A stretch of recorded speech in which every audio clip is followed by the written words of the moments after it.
트럼프의 관세 전쟁 일부. 오늘은 미국 연방 대법원이 관세와 관련해 내린 판결이 갖는 의미를 구조적으로 살펴보겠습니다. 관세는 겉으로 보면 경제 정책의 한 수단처럼 보이지만 실제로는 헌법 질서 수호 그리고 권력 분립의 문제와 깊이 연결되어 있습니다. 이번 판결은 러닝 리소시스 대 트럼프 사건에서 비롯되었습니다.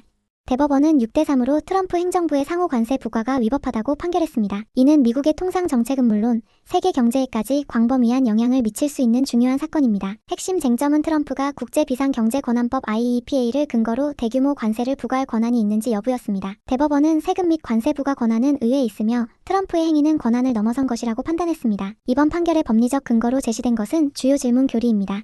이는 국가 경제에 막대한 영향을 미치는 중대한 사안은 반드시 의회의 명시적인 위임이 있어야 한다는 원칙입니다.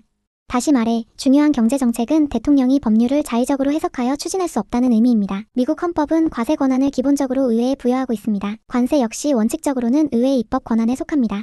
그러나 20세기 이후 특히 무역과 안보가 결합되면서 의회는 대통령에게 일정한 범위 내에서 관세 부과 권한을 위임해왔습니다. 문제는 그 위임의 범위가 어디까지인가입니다. 연방 대법원의 관세 판결은 바로 이 지점을 다룹니다.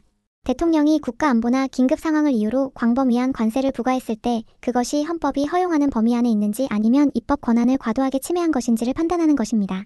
이 판결은 단순히 관세율의 적정성을 따지는 것이 아니라 행정부 권한의 한계를 규정하는 판결입니다. 만약 대법원이 대통령의 권한을 넓게 인정했다면 이는 행정부의 무역 정책 자율성을 강화하는 방향으로 작용합니다. 국제 분쟁 상황에서 신속한 대응이 가능해지고 외교 안보 전략과 무역 정책을 통합적으로 운용할 수 있습니다. 그러나 동시에 의회의 통제력이 약화될 위험도 있습니다. 관세는 사실상 세금과 동일한 효과를 가지기 때문에 민주적 통제의 범위를 벗어날 수 있다는 우려가 제기됩니다. 그러나 반대로 대법원이 트럼프 권한을 엄격히 제한했습니다.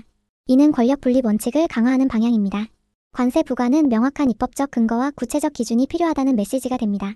이 경우 트럼프 행정부는 무역 정책을 추진할 때 의회의 동의를 더 적극적으로 구해야 하며 정책 결정 속도는 느려질 수 있지만 제도적 안정성은 높아집니다. 그리고 이 판결은 미국 내부 문제에 그치지 않습니다. 미국은 세계 최대 시장 중 하나이기 때문에 관세 정책의 변화는 글로벌 공급망과 금융시장에 즉각적인 영향을 미칩니다.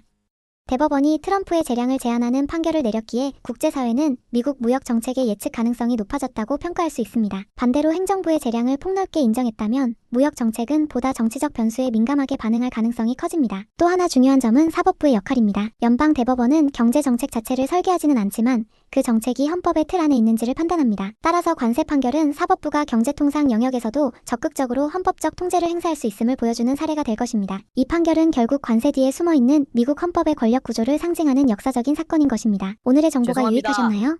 구독과 정말 좋아요 죄송합니다. 감사하고요. 다시는 안 2부를 그럴게요. 기대해주세요.